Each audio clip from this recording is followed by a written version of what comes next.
Morning. सो ये video है continuation series में, जिसमें हम कोर्ट के अलग अलग डॉक्यूमेंट्स देख रहे हैं।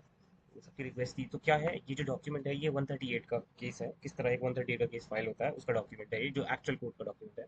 इससे पहले सिर्फ कुछ पेजेस मिसिंग है, जो कि है एक केस इन्फॉर्मेशन फॉर्म, ठीक है, जिसको बोलते हैं केस इंफॉर्मेशन फॉर्मेट। आप इसको डाउनलोड भी कर सकते हैं। कोर्ट में जो स्टेशनरी शॉप्स होती हैं, जो लोग सेल कर रहे होते हैं चीज़ें, उनके पास भी फॉर्म मिल जाएगा ये, तो आप ले लीजिए। वो फॉर्म भरना होता है।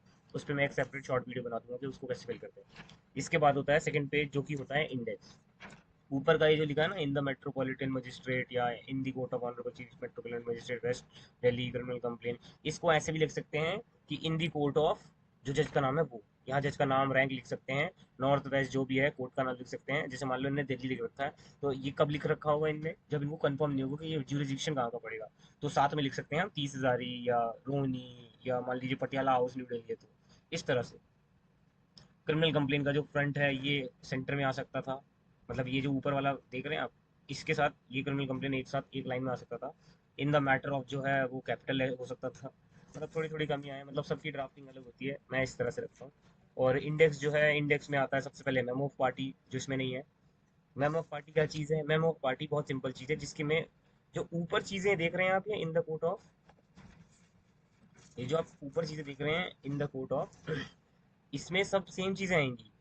मतलब कोर्ट का नाम, फिर केस का नाम, फिर इन द मैटर, फिर इसमें इसकी जगह ये जो यूनिक ऑटो फाइनेंस लिखा है ये, उसके साथ में कंप्लेन, देन वर्सेस, फिर Kanhaiya Lal accused. That's it. ये ऊपर का फॉर्मेट जो है इस सब में, पूरी पिटीशन में एंटायरली सेम रहेगा। इसके बस ये कहाँ चेंज हो जाएगा, बस ये जहाँ कंप्लेन शुरू कर रहे हैं ना, कंप्लेन अंडर सेक्शन 138, इस वाले पेज में चेंज हो जाएगा ये। यहाँ पे उसका पूरा एड्रेस और एक्यूज का पूरा एड्रेस लिखेंगे। बाकी हर जगह ये सेम रहेगा, इंडेक्स में, एंड में, स्टार्टिंग में, एफिडेविट में, हर जगह। उसके बाद क्या होगा, मेमो पार्टी क्या होता है मैं बता रहा था। मेमो पार्टी क्या होता है? मेमो पार्टी इन्फॉर्मेशन होती है कंप्लेनेंट और एक्यूज की, कि एक्यूज यहाँ का रहने वाला है, कंप्लेनेंट यहाँ का रहने वाला है। उसके नीचे आ जाती है डेट थ्रू काउंसिल, खत्म। मेमो पार्टी खत्म हो गया। इसके बाद आ गई आपकी कंप्लेन। तो ये कंप्लीट डॉक्यूमेंट है। सुनाओ कंप्लेन। कंप्लेन में क्या लिखा है? कंप्लेन में हमें लिखने होते हैं फैक्ट्स, केस में क्या हुआ है, केस किस बारे में है। तो आप इस तरह के पैराज में उसको एक्सप्लेन करते हैं, लेंथ पैराज में। वैसे ये केस हमारे अगेंस्ट फाइल हुआ है, और इसमें डॉक्यूमेंट्स लगाते हैं इस तरह के। जैसे फैक्ट ये थे इस केस में कि इन्होंने एक ऑटो रिक्शा लिया था, जो कि 14/11/2017 को फाइनेंस करवाया था 2,25,000 रुपये के लिए, which was decided to be paid in 36 monthly instalments in for 8,500 rupees each for a month. Then क्या हुआ? Then may be somehow they might have default in that loan. Then again, after after a substantial amount of year, 2 years 11 months, I believe, I have made notes also in this। तो 15/10/2020 को इन्होंने ये दोबारा loan किया, और ये amount के लिए ये अमाउंट इनके अकाउंट में आया। Yes, 2 year 11 months, yes I was right. So 14/11/2017 से 15/10/2020 तक 2 साल 11 महीने का टाइम लगा। 2,90,000 रुपये का लोन दोबारा इनको दिया गया। मतलब दोबारा जो जब ये गए तो इनको 2,90,000 का लोन दिया गया, और इस पे 36 मंथ में इसको देना था। 1,04,400 रुपये क्या था वो? इंटरेस्ट था। इसको 36 मंथ में देने की बात हुई थी। जो पहले मंथ की ईएमआई थी वो 11,150 रुपये थी। देन इसकी जो 35 मंथ की मंथली ईएमआई बनी वो थी 10,950 रुपये, which comes to around 10,950 into 35 is 3,83,250 plus 11,150 rupees, which was 3,94,400। तो ये 3,94,400 जो है वो यहाँ से आया। ठीक है। फिर ये डिटेल्स हैं कि ऐसे ऐसे रजिस्ट्रेशन थे। इसमें क्या है, फर्म अपने बारे में बता रही है कि हम बहुत अच्छे लोग हैं, हमारे ये फैक्ट्स हैं कि इसके, हमारा रेजोल्यूशन यहाँ लगा है, डायरेक्टर ये हैं, प्लीड कर सकते हैं, कुछ भी कर सकते हैं हमारे बिहाफ पे। फिर एक्यूज कौन है, एक्यूज ने क्या किया है, लोन कितना लिया था, एग्रीमेंट कितने की थी। तो इस तरह की बातें होती हैं इनमें। पोजीशन किसके पास है, व्हीकल का पोजीशन किसके पास है, एक्यूज कितने डिस्चार्ज हुआ है या नहीं हुआ है, उसने चेक कब दिया था, चेक कहाँ दिया था, कौन सी बैंक का था, आपने किस बैंक पे ड्रॉ किया वो। तो और इशू क्या आया, कोर्ट मतलब बैंक ने क्या बोला, इशू क्या था, क्यों रिलीज नहीं हुआ अमाउंट। उसके बाद अब आप इसको नया मोड़ देते हैं, आप नई कहानी बनाते हैं इसको। 138 बनाने के लिए आप नई कहानी बना रहे हैं। ये हमारा जो हमारा इशू है। और इन्होंने एक और स्टोरी बनाई है इसमें, बहुत इंटरेस्टिंग है। इसमें इन्होंने बोला कि हमने इनको एक चेक दिया 3,65,000 रुपये का, वो चेक 20 में लगा हुआ है। ठीक है। इस चेक के साथ साथ प्रॉब्लम ये थी कि हमने 3,65,000 का चेक तो दिया, लेकिन वो बाउंस हो गया। ओके। और वो बाउंस क्यों हो गया? क्योंकि हम चाहते थे कि हम इनके अगेंस्ट एक सिविल सूट फाइल करते। तो इन्होंने यही बोला है अपने लीगल नोटिस में कि हमने ऐसा इसलिए किया ताकि ताकि जो एक्यूज है वो एक सिविल सूट फाइल कर दे, और सिविल सूट चल रहा है पैरेलली, बट उसका जो केस नंबर है वो इन्होंने गलत लिख रखा है। So it's a tough thing to find, but हम ढूंढ ही लेंगे। एंड या एंड यस, लीगल नोटिस 3/10/24 को दिया था, जो हमें 4/10 को मिला था। ये 4 इंस्टॉलमेंट दे चुके हैं, 65,000 रुपये दे चुके हैं। 3,65,000 रुपये बचे, जिसके लिए इनने ऐसा कंप्लेनेंट लिख रहा है कि हमने प्रॉमिस किया कि हम इनको पैसा दे देंगे, और 3 नवंबर 2024 को हमने इन्हें एक 3,65,000 रुपये का चेक दिया। 3,65,000 रुपये का चेक कैसा दिखता है? आई थिंक मैंने लगाया नहीं होगा, तो I mean I show you in a short video, but these are the facts. हाँ, तो ये हुआ है इसमें। ठीक है, तो ये इस तरह की डॉक्यूमेंट्स होते हैं। हाँ, अब हम डॉक्यूमेंट पे थे।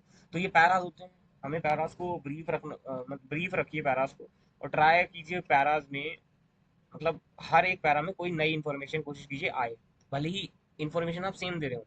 समझ रहे हो? जैसे कि पैरा नंबर 6 पढ़ो। The accused are not discharged of the financial community of making his monthly installment, though at least the first week of your office. Accused approached the complainant office and amicable settlement account agreed to pay the entire balance amount of 3 lakh rupees. After 3 month period of which accused issued the post dated check bearing number this dated this for sum of this drawn on this in favor of complainant. That accused assured the complainant in present check in question on due date that it was honored on presentation. ठीक है, ये para क्या है? ये para define कर रहा है कि चेक के बारे में बात होगी। ठीक है, अब यहीं क्यों नहीं हम ये लिख देते हैं कि हमने कौन से बैंक पे चेक ड्रॉ किया? बताइए क्यों? क्योंकि हम नहीं चाहते एक और पैरा वेस्ट करना, हम चाहेंगे अब ये नई चीज नए पैरा में। तो अब देखिए यही किया है 7th नंबर में, दैट ऑन एश्योरेंस। जैसे कि हमने पैरा नंबर 6 में बोला कि उसने हमें एश्योरेंस दी थी, तो हम मान गए थे। उसके बाद 7वें पैरा में हम बता रहे हैं कि हम कम एक्यूज के एश्योरेंस से हमने चेक को एनकैश करवाया, ड्रॉ किया, और अपने इस बैंक में किया, लेकिन वो डिसऑनर हो गया। ओरिजिनल चेक जो है वो भी अटैच्ड है, तो यहाँ पे ये एनेक्चर बन गया। ठीक है, अब यहीं पे लिख सकते हैं हम कि एक्यूज ने फ्रॉडुलेंट इंटेंशन के साथ ये सब कुछ किया है, लेकिन नहीं कर रहे हैं। हम नेक्स्ट पैरा में लिखेंगे ये। तो आप समझ रहे हैं मैं क्या कह रहा हूँ? मैं ये कह रहा हूँ कि आप हर एक पॉइंट में कुछ नया ऐड करने की कोशिश कीजिए, जो नया ऐड हो जाए। चैट जीपीटी को यूज करने के लिए मैं मना नहीं कर रहा हूँ, लेकिन चैट जीपीटी को यूज करने का भी एक तरीका है जो सही तरीका है। आप पूरा केस पढ़ें, समझें, जो नहीं समझ में आए आप चैट जीपीटी से पूछें, आप चैट जीपीटी को समझाएं कि आपको ये समझ में आया, कि आपको सही समझ में आया। अगर चैट जीपीटी ये बोलती है कि सही समझ में आया तो आपको सही समझ में आया, विद एग्जाम्पल्स। ओके, फिर जो पैराज वो लिख के दे रही है, उसके बाद आप उसको ठीक तो कीजिए। प्रॉब्लम यही है, कोई न्यू टेक्नोलॉजी को यूज करने के लिए मना नहीं कर रहा है, लेकिन प्रॉब्लम ये है कि लोग इसका मिस यूज कर रहे हैं कि बस कॉपी पेस्ट करके फाइल कर देते हैं। ये इशू है। तो ये इस तरह के कंक्लूडिंग पैरा होते हैं। अब इसके बाद ये एक और चीज इंपॉर्टेंट है कि इनको खत्म कैसे करना है, कंक्लूड कैसे करना है। देखिए यहाँ पे जो पैरा नंबर 10 है, इनमें हमने एलिगेशन लगा दिया कि हमने ऐसा ऐसा किया है, और एक नया हमने सिविल सूट फाइल कर रखा है। और उसके बाद देखिए पैरा 11, अब यहाँ से कंक्लूडिंग पैरा आ गया, that this accused has been put in evidence that since very beginning use was mala fide intention of not, कि हम पहले से पेमेंट करने नहीं वाले थे, और ये सब उसने जानबूझ के किया है हमें परेशान करने के लिए। ठीक है, और ये है that cheque was dishonoured on river court relief prayer, फिर आ गई प्रेयर। दैट्स इट, ये हो गई आपकी कंप्लेंट पूरी। प्रेयर में लिख दीजिए कि आपका ये है, आप इनको पनिश करें। या and this this is what the complaints look like.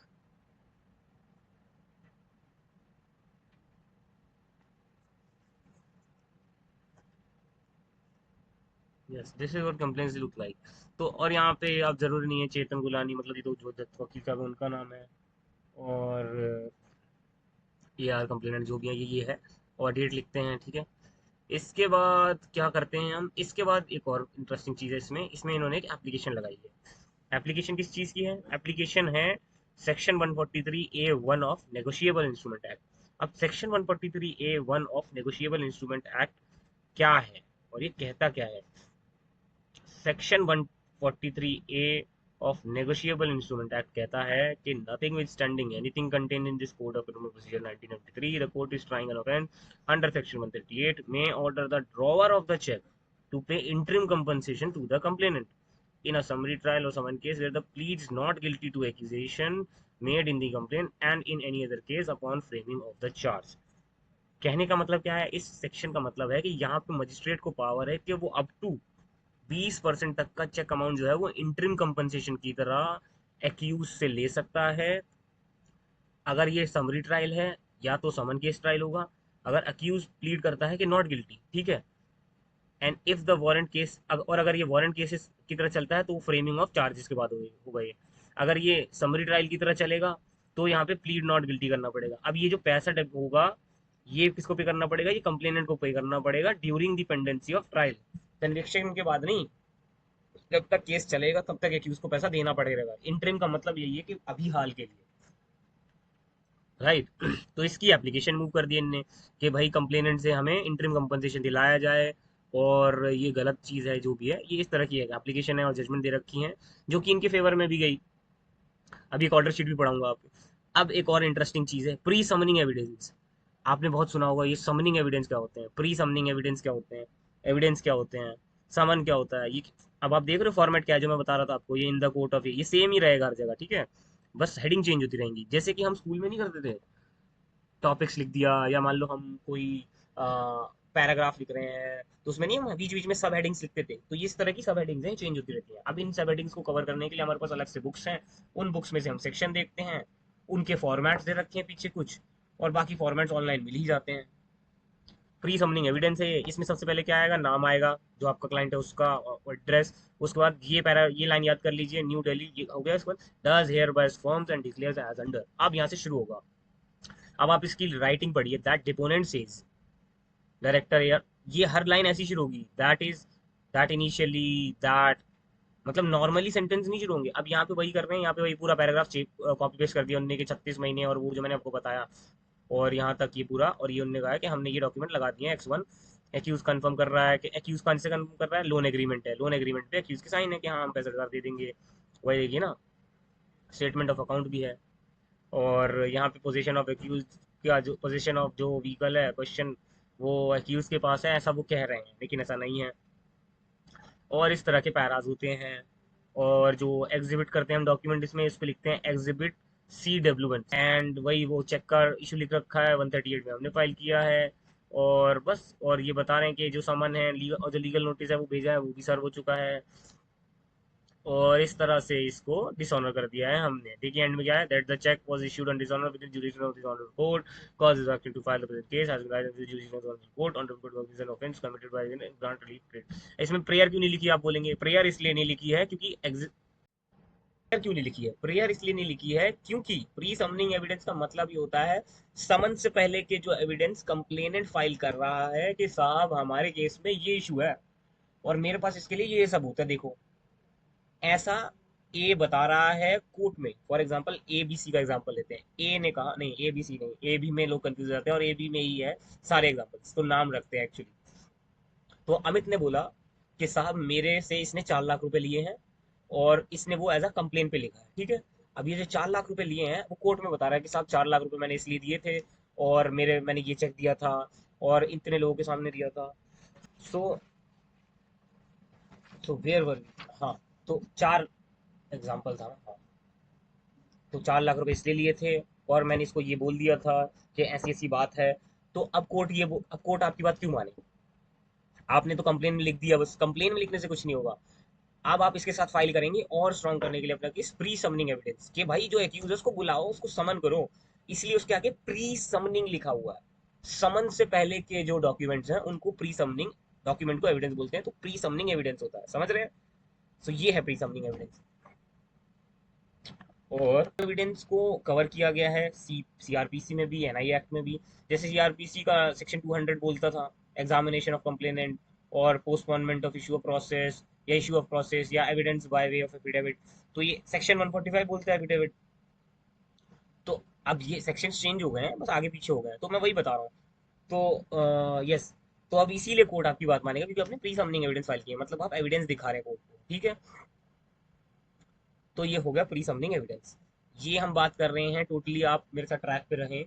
हम बात कर रहे हैं सेक्शन 138 में आपको अगर कंप्लेन फाइल करनी है तो कैसे फाइल करनी है, उसके ये डॉक्यूमेंट्स हैं। उसमें इस तरह की फॉर्मेट, इस तरह की लैंग्वेज यूज होती है। मैं ये नहीं कह रहा कि आप कॉपी पेस्ट कर लो, मैं आपको बता रहा हूँ, इट्स जस्ट एन एग्जाम्पल। और ये फाइल्ड केस है, ठीक है। उसके बाद कोर्ट ने क्या कहा है, कोर्ट ने ये कहा है कि जो नोटिस इशू हुआ है, notice issued to to the propose accuse under section 223। अब प्रपोज एक्यूज क्यों कह रहे हैं आपको? प्रपोज एक्यूज इसलिए कह रहे हैं क्योंकि ऐसा तो कंप्लेनेंट कह रहा है कि आपने पैसा लिया है। अब आपने लिया है या नहीं वो तो आप आके बताओगे, इसलिए वो आप प्रपोज एक्यूज हो, इसलिए आपको समन जा रहे हैं। और ये क्या कह रहे हैं, सेक्शन 223 बीएनएसएस में रिसीव हो चुके हैं इनके पास, and it appears that proposed accused is well aware of the present proceeding and deliberately avoiding the appearance before this court and delay proceeding accordingly right to propose accused of the hurt। और 223 में जो right है सुनने का accused को भी, वो जो है साहब ने क्लोज कर दिया 11/6/25 के ऑर्डर में। वो कह रहे हैं कि हमें पता है कि एक्यूज को पता है कि हमने सर्विस की समन भेजे हैं और वो विलफुल डिसोबीडियंस है, वो खुद नहीं आ रहा जानबूझ के। और ये क्या कह रहे हैं, आर्ग्यूमेंट हर्ड एंटायर रिकॉर्ड से पता चल रहा है कि जो कंप्लेन में एनेक्शर हैं, डॉक्यूमेंट हैं, थरोली पढ़ने के बाद जो एलिगेशन एक्यूज पे लग रहे हैं कि हाँ उसने चेक किया था, क्वेश्चन में है, वो डिस्चार्ज किसके लिए किया था, लीगल लाइबिलिटी में किया था। उसमें कोर्ट ने जजमेंट भी दे रखी है कि 138, 142 और 145 एनआई एक्ट में अगर और section 200 CR of the code में अगर क्लियर हो रहा है, मजिस्ट्रेट प्रोसेस इशू कर सकता है कंटेंट्स ऑफ कंप्लेन देख के, डॉक्यूमेंट देख के जो उसके सपोर्ट में हो। और वही किया यहाँ पे अलग अलग जजमेंट कोट करते हुए कि in the light of the decision there is no need to examine the complainant before issuing process to the accused. और कंप्लेनेंट के डॉक्यूमेंट्स को एग्जामिन करने से पहले भी एक्यूज को इशू किया जा सकता है, यही जज साहब कह रही हैं। और according to consideration complain documents verification affidavit complain the court is opinion prima facie. यही दिक्कत है, प्राइमा फेसाई अगर आपका केस स्ट्रांग है तो ये फायदा होता है। देखिए आपका केस प्राइमा फेसाई स्ट्रांग है, जैसे इनका प्राइमा फेसाई का मतलब है देखने से ऐसा लग रहा है, देखने से ऐसा लग रहा है कि इनका केस स्ट्रांग है बस। एंड देयर सफिशिएंट ग्राउंड है कि अगेंस्ट टू एक्यू मेंशन द एक्यूज और section 138 there is no requirement of examination complaint witness, और कंप्लेंट विटनेस को बुलाने की जरूरत नहीं है। और issuance of process in the mention Delhi high court. और वन मोर इंटरेस्टिंग थिंग, यहाँ पे जज साहब ने लिखा है, क्लाइंट है उनके लिए लिखा है कि अप्रूवल कोरियर से जा चुका है, पीएफ जा चुका है, 15 दिन हो चुका है, लिमिट को डायरेक्शन है कि जो व्हाट्सएप सर्विस वगैरह हुई है नजर अफगान से वो सब आप दिखाएं, वेरीफाई करें, करेक्ट एड्रेस हैं, डायरेक्ट करें कि फाइल करें, वो एफिडेविट की सर्विस हो गई है, कंप्लेंट पर ट्रैकिंग रिपोर्ट समन्स की पोस्ट, ये सब लगाएं, हमें हमें देखना है कि। और अगर complain is further directed to place tracking report of summons send through the speed post on next date. और अगर in the event of house of premises is found to be locked, और अगर आपके लॉक्ड रहे प्रोमाइसेज और आपने refuse किया service को लेने से, तो यहाँ पर कैसे होगी सर्विस, सेक्शन 65 ऑफ सीआरपीसी के हिसाब से। हम सेक्शन 65 सीआरपीसी पढ़ चुके हैं, चैनल पे वीडियो भी पड़ी है, लेकिन फिर भी समझा देता हूँ। क्या होता है, अगर पूरी नहीं होता थी तो तब क्या करें, तब क्या करेंगे, तब उनके घर के बाहर एफिक्सेशन होगी। एफिक्सेशन बोले तो प्रिंट आउट जो होगा समन का, उसकी एक कॉपी को प्रिंट कर दिया जाएगा जहां वो क्लियरली विजिबल होगा। और उसमें में माना जाएगा कि आपको हमने बताया, आप नहीं आए, आपके घर के बाहर हमने नोटिस लगाया, आप नहीं आए। फिर कोर्ट क्या करेगी, आपको पीओ डिक्लेयर कर देगी। पीओ का मतलब क्या होता है, प्रोक्लेम्ड ऑफेंडर, कि आप भागे हुए हो, आप भगौड़े हो। तो कोर्ट की नजर, जो हम फिल्मों में देखते थे रिमेम्बर, जो बोलते थे कि मुलजिम फरार है, तो आप मुलजिम बन जाओगे और आप फरार कहलाए जाओगे। और इसी में हमारे पास, इसी में बीएनएसएस में ही मैंने बहुत सारी वीडियो बनाई है जिसके अंदर वो एक्सप्लेनेशन है कि तब क्या उस आदमी को कैसे अरेस्ट करना है जो फरार हो कोर्ट से, इसके खिलाफ वारंट कट जाएंगे फिर। तो वही है, यहाँ पे कोर्ट ने बोला है कि accuse can make application for compounding और ऑफेंस। आप चाहते हो केस सेटल करना तो आप कहोगे I want to compound the matter, ठीक है। और अगर आप चाहते हो कि मैं कंटेस्ट करूं तो बोलो आई प्लीड नॉट गिल्टी, तो फिर ट्रायल चलेगा। फिर आप रिप्लाई फाइल करोगे, बेल फाइल। सबसे पहले आप इस केस में होगा क्या, अब कोर्ट में हमारा क्या एक्शन होगा, अगर मान लीजिए आप ऐसे कहीं फंस जाए तो अब क्या करना होगा इसमें। तो अब करना ये होगा कि आपको सबसे पहले जिस दिन समन हो रहे हैं, जिस दिन आपको पहले दिन बुलाया है, तो बेस्ट चीज़ क्या है, तो जिस दिन समन हो तो बेस्ट चीज़ क्या है, आप बेस्ट चीज़ एज अ एडवोकेट के लॉजिक से बताऊं तो आपको उस दिन अपियर नहीं होना चाहिए, आई मीन वारंट कटने चाहिए। वारंट कट जाएंगे तो फायदा ये है कि क्लाइंट से आप ये बोल सकते हैं कि भाई अब बेल करवाने के लिए पैसे तो दोगे ही, क्योंकि आपको वैसे भी इन एनी हाउ आप जिस दिन आप कोर्ट में जा रहे हो उस दिन आपको बेल बॉन्ड तो देना ही पड़ेगा, क्योंकि आप अब तक प्रपोज एक्यूज थे, अब तो आप एक्यूज हो उस केस में, इसलिए आपको बेल बॉन्ड देना पड़ेगा उस दिन, कि आप भाग नहीं जाओगे आज की डेट के बाद। तो बेल बॉन्ड देना ही है, तो आप जिस दिन समन हो रहे हैं आपको, तो आप उस दिन अपियर मत होइए, ठीक है। नेक्स्ट डेट पे जाइए, अपना बेल बॉन्ड दीजिए, अपनी अपने एक्यूज को साथ लेके आइए, सिक्योरिटी लाइए। और उसमें वकीलों का सिर्फ फायदा है, एज अ इंडिविजुअल पर्पस से बताऊं मैं तो आपको यहाँ ये करना चाहिए कि आपको जिस दिन सामान आया है आपको उस दिन जाना चाहिए, कोर्ट से टाइम लेना चाहिए। अगर आपके वकील साहब नहीं है तो वकील एंगेज करना चाहिए, नहीं कर सकते तो डीएलएस से है, उनसे हेल्प ले लीजिए, आपको फ्री वकील मिल जाएगा। दूसरी चीज़, अगर आप वो भी नहीं कर सकते, वो भी नहीं करना चाह रहे हैं, तो आप खुद भी केस लड़ सकते हैं। आप अपने लिए एक बेल बॉन्ड लेके जाइए कि सर मैं बेल दे रहा हूँ आज अपनी, और मैं जो अप्रोप्रिएट रिप्लाई है वो फाइल कर दूंगा, मुझे थोड़ा वक्त दें केस समझने और पढ़ने के लिए। कोर्ट आपको इजीली वक्त और समय दोनों दे देगी। तो ये है सेक्शन 138 का केस, सेक्शन 138, और इसमें आपको क्या करना होता है। So this is the case. रुपए का सेटलमेंट, तो बेस्ट यही है कि आप सेटलमेंट कर लीजिए छोटे मैटर्स में। लेकिन अब प्रॉब्लम ये है कि अपोजिट पार्टी को आप कन्विंस कीजिए, क्योंकि सेक्शन 138 का मैटर जो है, नेगोशिएबल इंस्ट्रूमेंट के एक्ट के मैटर्स जो है, इनमें जो कन्विक्शन रेट है वो बड़ा कम है। सब at the point of cross और ये सब के टाइम पे कंप्लेन एविडेंस या कुछ और होता है, तो मतलब ऐसी स्टेजेस पे जहाँ पर आपको पता है कि केस हार रहे हो, तब वहाँ जाके सब सेटलमेंट कर लेते हैं। So thank you so much, we will meet in the next one.